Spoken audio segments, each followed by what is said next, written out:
Hi everyone, and welcome back to our channel.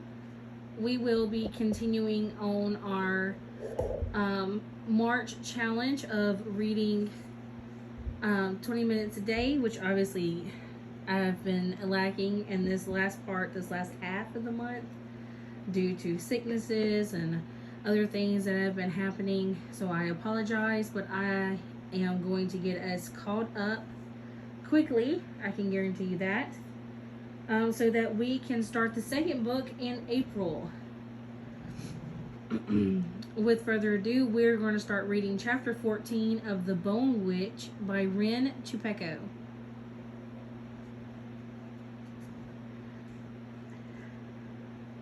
This was how a typical day went during my time as an apprentice in the willows of Anico.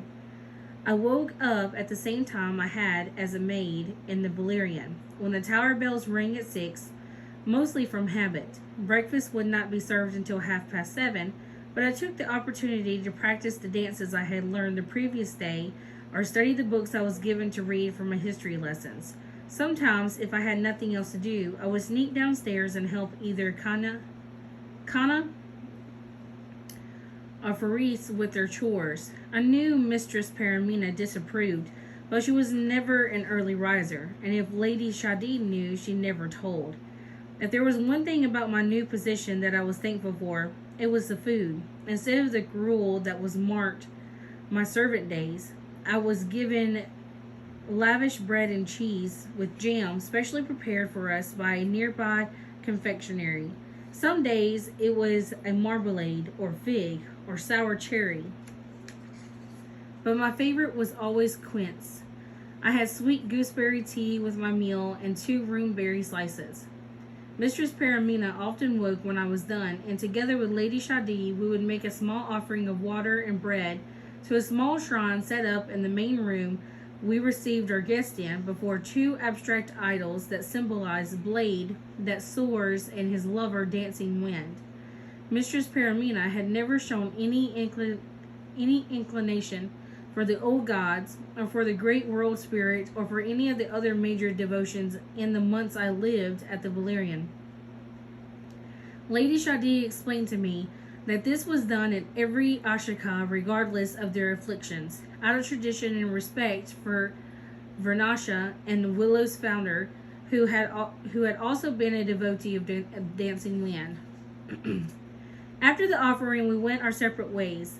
Eula usually arrived after breakfast, and she and Mistress Paramina would retire to her room to sort out the Ashika's financial accountants and tally up any expenses and earnings House Valerian took in from the day before. Lady Ashadi would leave for the dancing hall to rehearse for upcoming dances. Sometimes she would accompany to one of the studios whenever she had her own lessons to attend. We never stop learning, she said, and to dance or sing or play an instrument, we must always seek to improve and be better, never too stagnant. Asha would continue to take lessons from instructors throughout the course of their careers until they become masters themselves or retire. There is always something new to discover every day, no matter how skilled you are. Lady Shadi would know. Though she never boasted of her own merits, she was one of the best dancers in Antico, and was frequently asked to star in one of the several performances always taking place in the Willows, especially during the spring and early summer when they were common. She was guaranteed a role in the upcoming Donarshi Onion, the most popular dance in Anico, performed during the spring equinox, which is around the same time most kingdoms conducted the heart glass ceremonies. This was also the dance that Zoya had been envious of Lady Shadid for, the reason she had used me to cause embarrassment to the Valerian. My first lesson for the day was my meditation class, where instructor Ka taught me breathing exercises designed to soothe and volatile thoughts and focus my mind for the day ahead. She even taught me to temporarily block out Fox's presence in my head, giving me my first real privacy since raising him. The first time it succeeded, Fox came hammering at the doors of the studio, alarmed, demanding to know if I was all right. After my meditation sessions ended, I visited instructor Marina, who taught me the more refined arts. These included flower arrangements, reading, and composing poetry, color coordination, and formal court etiquette. My singing lessons came next, which I was terrible at. While my teachers have praised my ear for music, nothing I did helped me modulate my voice to follow the melody I did hear. Instructor Mina was understandably disappointed in me and soon deemed me unsuitable for important singing engagements. But the lessons were a requirement for Asha training, and I had to attend her classes anyway. Fortunately, she placed me in a class with other apprentices and made us all sing in chorus, and so my poor attempts at warbling were not as noticeable. I returned home for lunch, the heaviest meal of the day. The Valerian had no cooks, and so the nearby restaurant prepared food catered to our taste. A typical fare may include a savory eggplant and tomato stew they call the bajiman, or slices of grilled lamb and beef garnished with onions, lemon juice, and saffron, or pomegranate walnut soup. They were almost always accompanied by rice, sour lime biryani one day, perhaps fried basami tahdig, or jeweled rice at another, served with nuts and a herb salad. Asha and apprentices do not normally eat large suppers. They believe the feeling of fullness that comes after makes one languid and unable to entertain visitors in their best capacity. I felt bad for Kana and Fari, who still had to make do with gruel and a bit of fish. But as Lady Shadi ate very little, I secretly gave them what she left untouched. I knew what it was like to go hungry. Fari sometimes refused her portions. I think she didn't want to be constantly beholden to a group of people her devotion disapproved of. The food never went to waste, for Kana was only too eager to dispose of what Fari turned down. My musical training continued after lunch, where instructor Teti taught me how to play the setar, and most basic of the string instruments, and the most popular choice among Asha. I fared better at this than I did at singing, and could play the simplest thongs after only a month. I also showed some promise with the tar, a drum you held in one hand while beating it with the other. My combat training was next, and that was easily the most difficult part of my day. Instructor Hemi was a hard taskmaster and gave me no quarter despite my lack of experience. She put me through the most grueling exercises. I had to run the length of the hall several times, made a jump with heavy stones chained to my feet, and pulled myself up thin metal bars that connected one wall to the other, one wall to the one across from it. Soon I had a wooden practice sword to call my own, though I wound up getting hit more often than I hit opponents. Sometimes Instructor Hemi trained us in a group, where we went through a series of fighting forms at her command. It was hard work, and I always felt limp as a rag when my lessons ended, but I would often stay behind after classes and watch the more experienced novices perform. Dark Asha could not use any other runes, but most Asha had no limit selecting the kinds of elements they were good at and specializing accordingly. Many of the mock fighters that took place were educational to watch and almost always entertaining. To the untrained eye, it resembled dancing. Some students drew runes with large, overarching gestures. A few kept their movements close to their body, sketching out the symbols in the air in quick succession. Some did a combination of both. Fire runes appeared to be the easiest to call among the apprentices, and many a session were interrupted because of a few stray fireballs. Once an overly enthusiastic student set the whole room on fire, but before anyone could panic, Instructor Hemi whipped up a hand, crooked a finger, and set a huge wall of fire cascading down onto the flames, leaving everyone but her soaked to the bone. Despite all the mishaps, I could not help but feel envious. It looked like so much fun. My history lessons gave me a short respite after all the hard training. With a dozen other apprentices, I learned more about the geography and politics of not only the 8 major kingdoms, but also the city-states of Yodasha and the major cultures and prominent rulers of each. I learned of how the kingdom of Yodasha had once comprised the entire continent, and that bickering among the royal descendants led the descendants to form Odelia and eventually Coin. I learned of the 5 great heroes, the first warriors to confront and successfully defeat Devea, I also learned the runic language to recognize the 200 kinds of runes that Asha used for combat and magic. Next came my dancing lessons, and they quickly became my favorite part of the day. Mistress Paramina had enrolled me in what was called the Vahasta School, and instructor Yasmin was its current head. The Vahasta was the first among many already prestigious academies in Aniko that specialized in training Asha to dance. While some schools did teach outsiders, the Vahasta taught only those who could draw runes. That I would love dancing was something I never expected. There were slow dances where every movement was made with exaggerated gravity and every gesture had to be placed just right. There were fast dances where I had to be agile on my feet, spinning and leaping despite the heaviness of my hua. Most Asha learned about 200 or 300 dances, while those who sought to master the craft learned at least 700. I loved the way the silk of my robes whispered and rustled every time I moved, the sense of proud accomplishment whenever I finished a difficult routine. I loved dancing and fighting, but I didn't always have the patience I was expected to have when it came to my other lessons. I didn't always have practice or consequently started to let some of my setar playing slide. I was restless when the history lesson went slower than I wanted, and I didn't pay as much attention to learning the language of flowers. I was able to skip classes once after a dozen more students had been added to my instructor's class, and my absence was easier to overlook. I used the extra time to practice my sword fighting with Fox, who nonetheless disapproved of my skipping class and told me rather pointedly not to do that again. I'm here to fight Devea. Why do I need to learn something else? I demanded. Duty means doing something not because you like it, but because you're supposed to, he reminded me. You choose to be an Asha. That means doing everything that comes with it. It was hard to argue with Fox.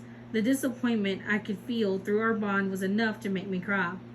Before arriving home from my lessons, I would always take a walk with my brother, and I would tell him about my day. We would first visit Shesh Xavier's shop and browse, only an excuse to visit Link, with whom I had quickly formed a close friendship.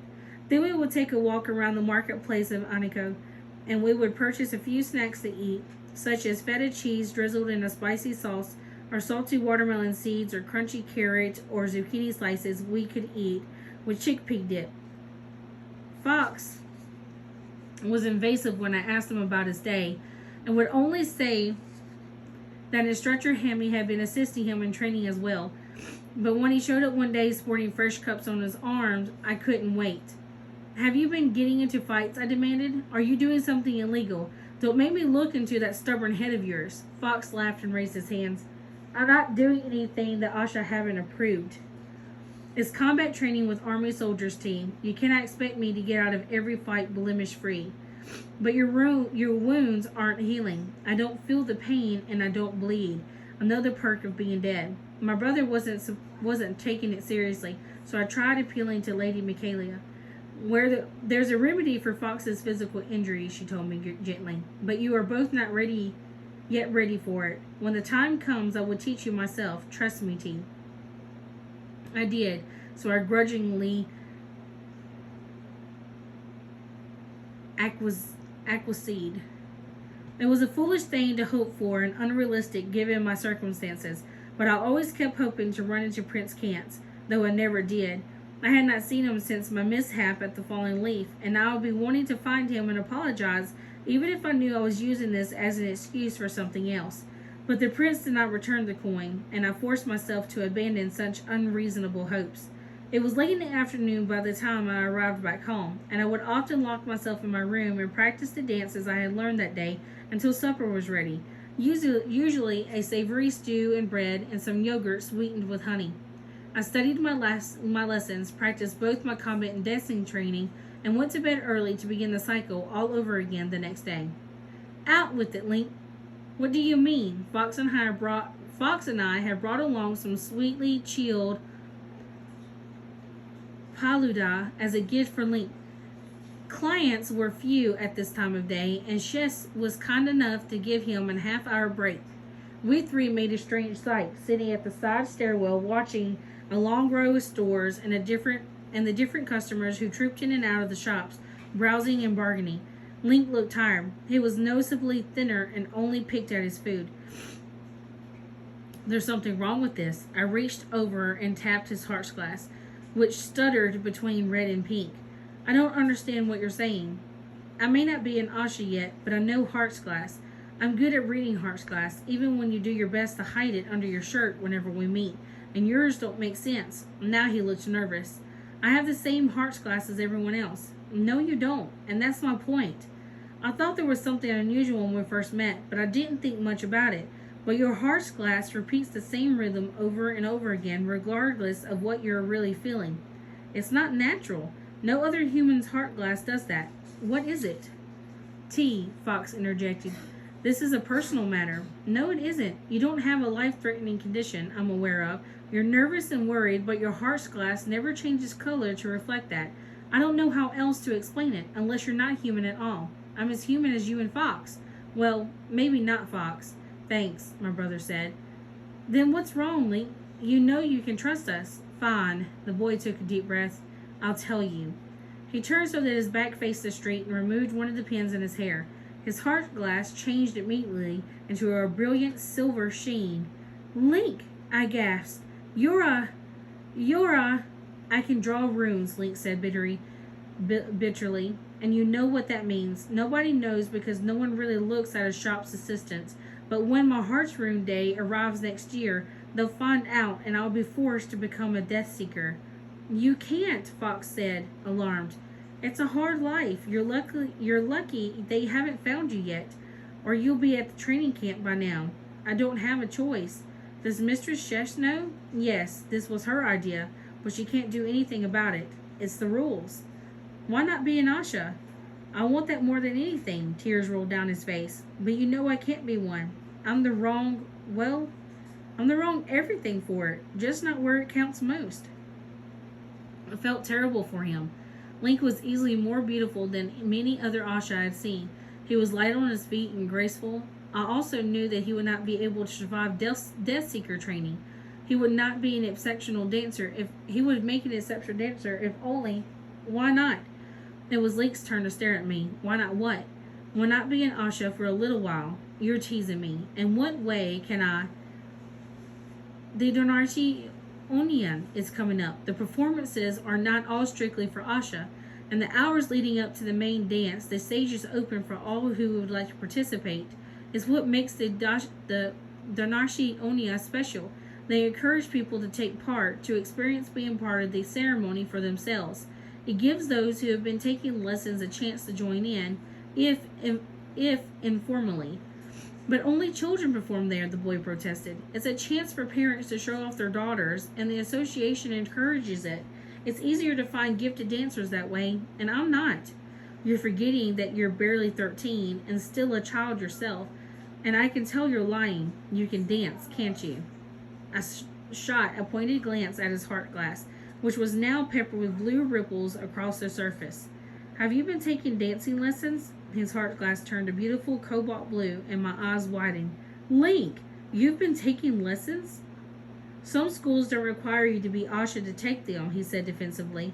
I'm pretty sure they require you to be female, though, Fox said. You didn't, I gasped as his heart glass flowered into a deeper indigo. Link grinned sheepishly.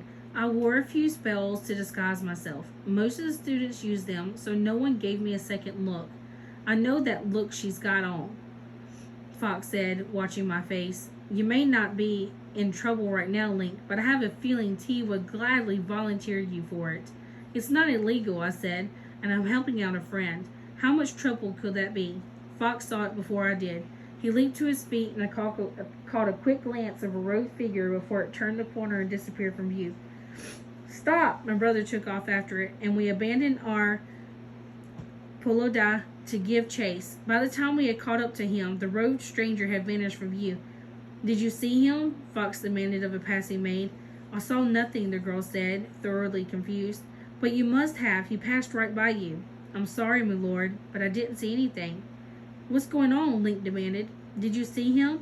I didn't see anything. You saw him too, I asked Fox. Of course I did. I could sense it stalking us. It was looking at you, T. I felt cold. How could you tell? It was... It was dressed all in black, and it had a mask on. I'm not sure. I just know. I didn't see anyone fitting that description, Link said. Lots of people wear Drahaktha clothing. What makes you think there was something wrong with this one? Because we share one thing in common, at least, Spock said grimly. It had no shadow. I knew it was foolish to make Link something that he was not, but I never did understand why the role of an Asha was restricted to women alone. In the course of my wanderings, I have seen men who could be just as graceful as women, men who, with the constant training we have had to endure, could perhaps rival even the likes of Lady Shadi. Are there any male dancer in Droth?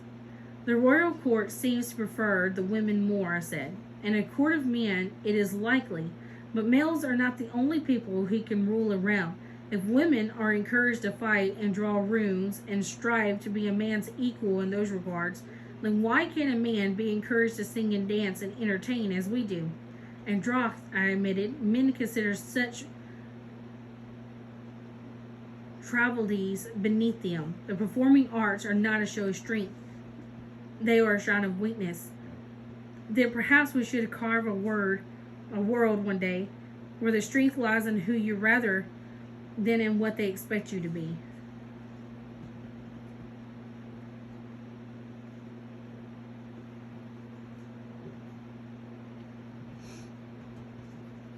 Chapter 15.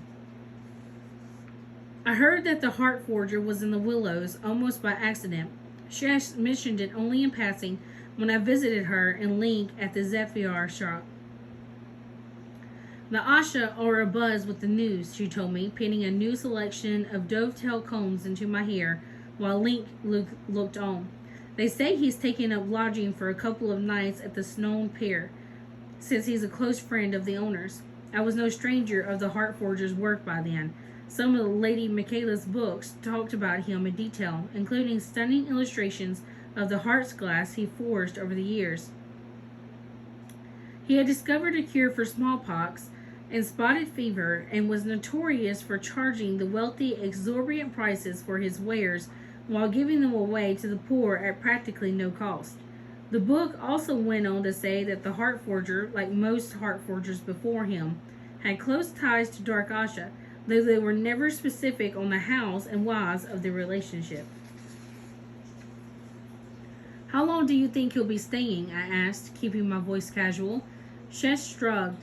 No one knows, perhaps a week, but probably no longer than that. I don't think he stays for too long in the Willows. I wonder what he plans to do here, Link mused, weaving gem-stubbed ribbons through my hair. He hasn't been to Coin in years. He dislikes both royalty and Asha, and Aniko has both in spades. I didn't know either, but I wanted to find out. I was in a rebellious mood all that week. Mistress Paramina had grown impatient with my lack of progress with my singing skills, and had decided banning sweets and cold drinks was the answer, to protect my throat. Looking back, it was probably a ridiculous excuse to break my curfew, but deprived of my favorite polida, I was looking for a way to get back to Mistress Paramina, and I was curious. If Heart Forgers maintain close ties with Dark Asha, I reasoned that sneaking out to meet him was merely preemptively establishing the friendship. I wish I could say that Fox did his best to stop me, but he was just as curious about the Heart Forger as I was. Mistress Paramina was already asleep, and everyone else had gone out. Only Kana had been taken into my confidence. People tell me that this current Heart Forger is something of a recluse, my brother said as we crept toward the snow pier, making sure we didn't meet anyone who would recognize us on the way. The night was warm, but I carried a paper umbrella behind me, which was perfect for shielding my face when people walked by. Fox had found a top hat, much to my amusement, and wore it over his eyes for the same reason. He used to be friends with King Vanner, I believe. I think he even encouraged his romance with Lady Michaela. But after the king shunned her, the forger turned his back on the king too. Maybe he knows more about what went on between the king and Lady Michaela. Are you going to ask? I thought that over. No, I think Lady Michaela explained everything that she wanted me to know. I shouldn't be nosy. We turned a corner and nearly walked into Lord Kalen, who was standing by the entrance of the snow pier. He didn't look happy to see us. What are you doing here? Ah, I've been hoping to sneak in undetected. We heard, we heard that the heart forger was staying here. You can't see him. And why not? He's busy. Kance is with him. I started. The prince is here too? You may speak for your cousin, Fox pointed out calmly, but I don't think you speak for the forger. We're perfectly willing to wait until their meeting ends if need be, and I'm perfectly willing to bet that you are once again sneaking out of your Ashika without permission. Should I alert Mistress Paramina of your whereabouts? Good luck, I managed to say this cheerfully, hiding my worry that he would make good on his threat. She's fast asleep at the Valerian. Once her eyes close, a parade marching through her room can't wake her. Kaelin, is everything all right? The door to one of the tea rooms slid open, and Prince Kance peered out. Lady T? It was one thing to stand up to Kaelin, but it was another thing to have to explain myself to the prince. I faltered again. Your Majesty, I was Lady T? I heard someone call out from inside the room. Is that dark Asha I keep hearing about? Send her in. Kaelin scowled but obeyed. Without another word, he ushered us into the room where Prince Kance was. Two others were with him, garbed in black cloaks that hid their faces, and I felt Fox tense up. Prince Kance smiled at me. I'm glad we have the opportunity to meet again, Lady T. Good evening, Sir Fox. I am sorry, I stammered. The last time we met, I was... No apologies are necessary. Lady Michaela explained everything to me. I'm glad to see you have fully recovered. This is the Heart Forger, Lady T. We have just been talking about you, as a matter of fact. The shorter of the two robed men took off his hood. He was easily the oldest man I had ever seen, even older than Mistress Paramina. He had a face like a shriveled monkey who had been shorn of all hair, and he did not appear to have any eyebrows at all. He took off the rest of his cloak, and his heart glass caught my eye. It swung free, a bright, shiny silver. Well, he said, His Highness here is an old friend, and with his help, I was able to get inside the willows without the customary fanfare they like to play to announce my presence. Seems you don't like playing by the rules either, little girl. I was going to send for you anyway, but no time like the present, eh? You're scrawnier than I thought you would be. I gaped at him and then at his companion, who was also removing his cloak. He was a younger boy my age, with sleepy gray eyes, nearly colorless hair, as to appear white, and a silver-colored heart glass similar to the forger. He lifted a hand to smooth his hair back and accidentally knocked off his spectacles. Sorry, he apologized to the table. I couldn't shake off the suspicion that I had seen him somewhere before. They say you despise royalty, Fox said. Not all of them know, but I hope you believe it. I started the rumors myself. But why? The heart forger coughed and spent several minutes clearing his throat. Kaelin looked away, and even Prince Kance looked a little nervous. His heart glass flickered from red to cornflower blue. One of the forger's assistants remained serene, sipping at his tea. Circumstances permit me to be more favorable towards the Odelian royal house, the forger finally said. They are my patrons of a sort. You are going to send for me, I managed. I make it a point to meet every dark Asha they find. I don't know how much Lady Michaela has told you about us, but we share what you call a mutually beneficial relationship. He peered up at Fox. Not every day I get to see a familiar either. Few dark Asha keep them. Need strength to have them. You don't feel lightheaded, T? I feel fine, I said. The younger boy looked interested, hopping up to circle Fox, studying him carefully. Fox bore the scrutiny with quite good humor. She told me that you despise Asha too, I continued. We can despise someone and still maintain a mutual beneficial relationship. Mutual benefits, you see, usually trumps everything else. But I take an exception when it comes to bone witches. It is only fair to have some empathy for a class that is despised even more than your own. This boy here is my assistant and successor, for lack of better opinions. Hello, the boy said. I hope you don't mind, Mr. Fox, but can I examine your chest for a moment? What? It's where the wound is, isn't it? After a moment's pause, Fox shrugged and pulled up his shirt, where the skull's claws had done their work. The boy rubbed his chin. It's not healed yet? My body hasn't been in a condition to heal for a long time, Fox said. You haven't been blooded yet. What's that? Is there something wrong with Fox, sir? I remembered belatedly that Hartforders no longer took personal names of their own.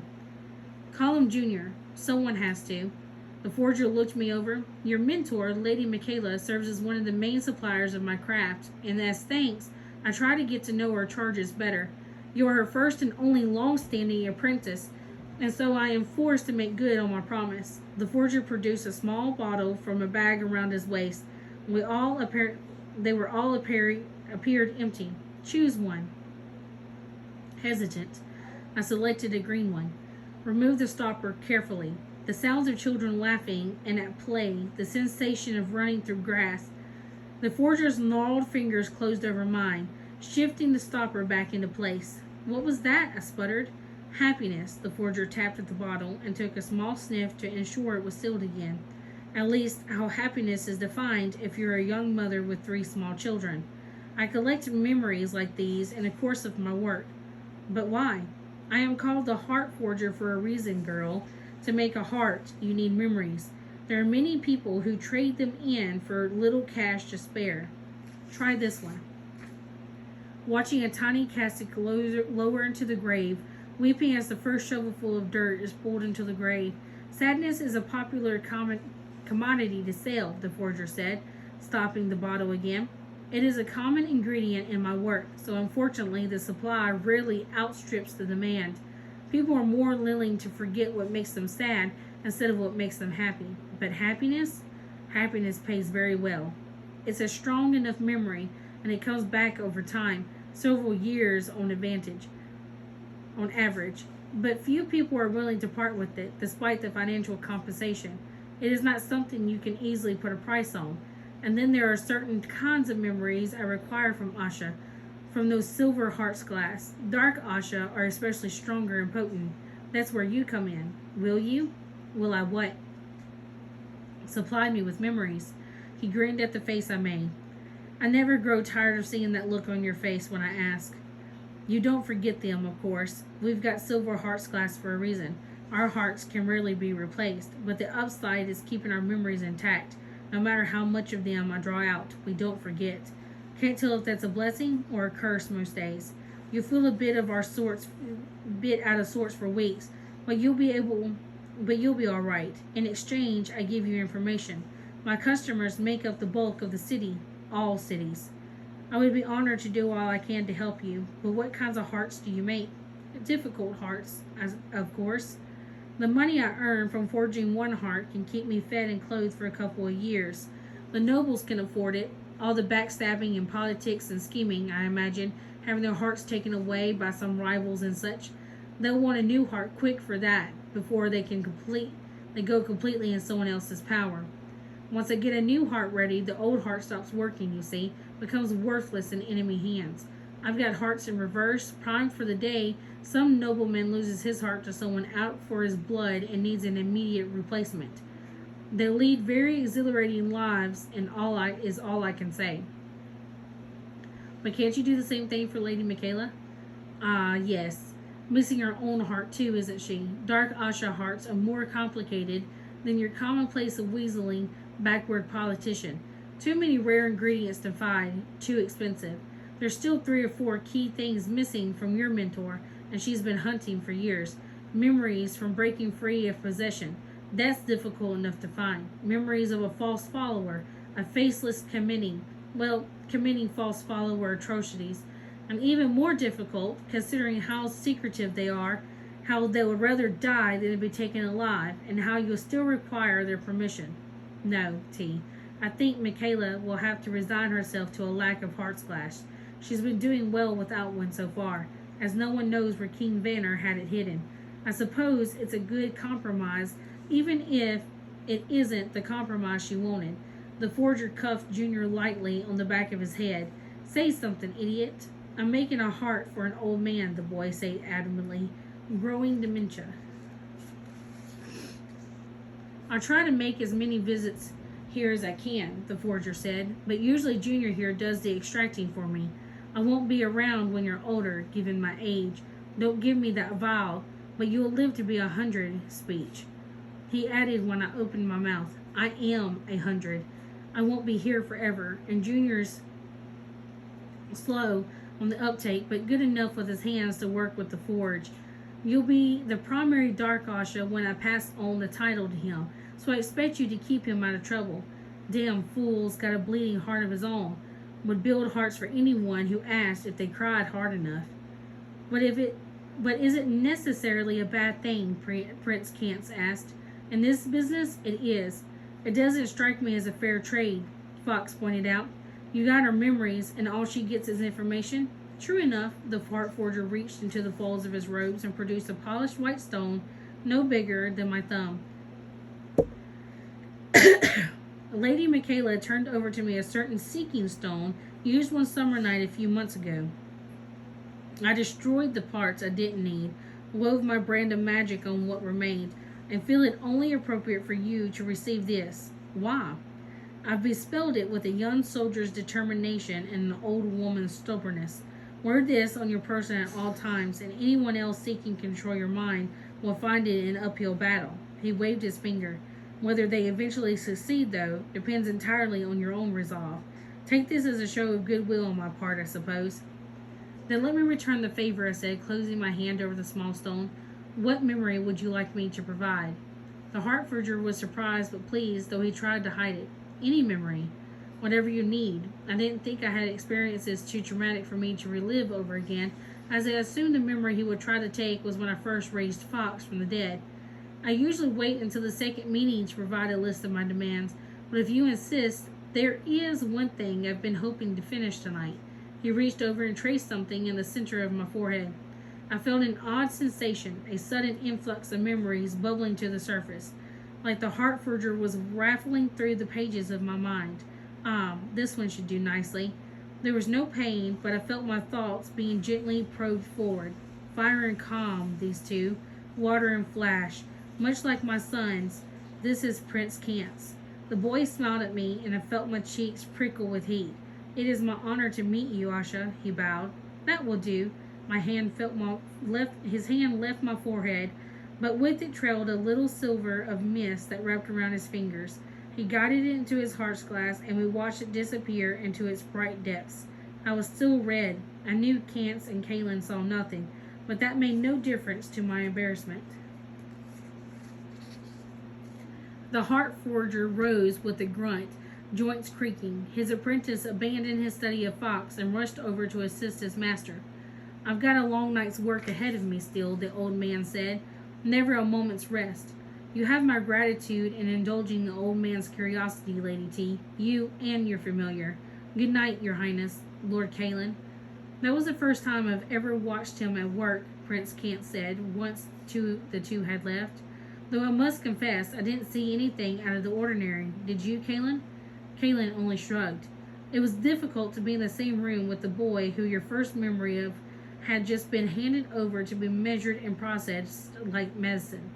Fox's face was devoid of expression when he looked at Prince Kance, but I could practically feel his grin. So it came as a surprise when he merely said, I don't believe I was able to thank either of you for taking care of tea the night of the Chaklaha. Prince Kance smiled at him. That won't be necessary. If anything, Kaelin and I should be in your debt. To be a Dark Asha is no easy life, and I know the sacrifices you all make to keep our kingdom safe. I hope we didn't inconvenience you too much tonight. The heart forger can be persistent. Oh no, I had nothing to do today. I mean, I had my classes and practice, but not at night, which I'm sure your highnesses knows. Not that I had any plans tonight, just that there's no classes for Asha at night. Kaelin cleared his throat. I'm going to step out for some air for a bit. I'll join you, Fox said, to my relief. That's Kaelin's way of saying he's off to patrol the area, Prince Kance said after they had left. He takes his duty as my bodyguard very seriously. I know the feeling. With my brother gone, my anxiety diminished, if only a little. Fox has always been protective of me. How has he been adjusting? Surprisingly well. Nothing really bothers him for long, even this. Isn't it difficult to be sharing each other's thoughts all the time? I can't read his thoughts unless he's under some extreme emotion, and the same holds true for me. It's not as invasive as you might think. In many ways, he's a comfort. I soon found myself telling the prince about my childhood in Knight's Cross, and he, in turn, told me a little about his own life. His mother had died when he was only 5 years old, and his father, while kind, was too engrossed with the kingdom's affairs to have much time for him. That sounds lonely, I sympathized. I can't complain. I have good teachers and mentors. I know I can always count on friends and family like Kaylin. I can't blame my father either. He wasn't expecting to be king. I remembered. Your father had an older brother, didn't he? Yes, King Vanner. My father never liked the way my uncle treated Lady Michaela, and he always felt guilty about that. He spent a month searching the palace from top to bottom, hunting for her heart's glass. It was his idea for me to check up on you during my stay in Anico, though I'm glad he did. He made a face. We don't have long. We only have this room for an hour. And Empress Alex gets worried if Kayla and I are gone for too long. Has Mistress Paramina given you leave to attend parties at the Chocolahan? I shook my head, not trusting my words. He smiled. I hope we continue to meet like this once you've obtained your permission, not just because my father requested it. I felt like my smile could stand independent from my face. I would like that very much. How long do you intend to stay in Coin? For the next year, probably longer. Coin is our oldest ally among the kingdoms, and father thinks it would be educational for me here. He reaches across the table and squeezes my hand. Thank you, Lady T. After days spent overseeing my father's affairs in Coin, it feels nice to relax and talk about other matters. How did the first date go? Fox asked after we left the snow pier. Has he asked for your hand in marriage yet? Or should we have stayed longer? I was grateful no one else was around to see the young Asha apprentice chasing her brother down the lane, leading back to the Valerian, their laughter riding on the wind. The girl showed me the polished stone she wore on another thin chain around her neck, bright and smooth. It was easy enough to overlook when set beside her heart's glass. I wear the seeking stone all the time, she said. It has saved my life on countless occasions. I will always be grateful to the Heart Forger, for it was back-breaking work to change a seeking stone into a protection. It was a precious gems worth more than my own weight in gold, yet he gave it to me without asking for compensation. Do not let the stories about him intimidate you. He is a hard man to understand because he is a man capable of strong feelings. He hides them underneath heavy layers of indifference and distrust, and hopes no one else notices. He is a wise man, but often sad, though I have found that both frequently go hand in hand.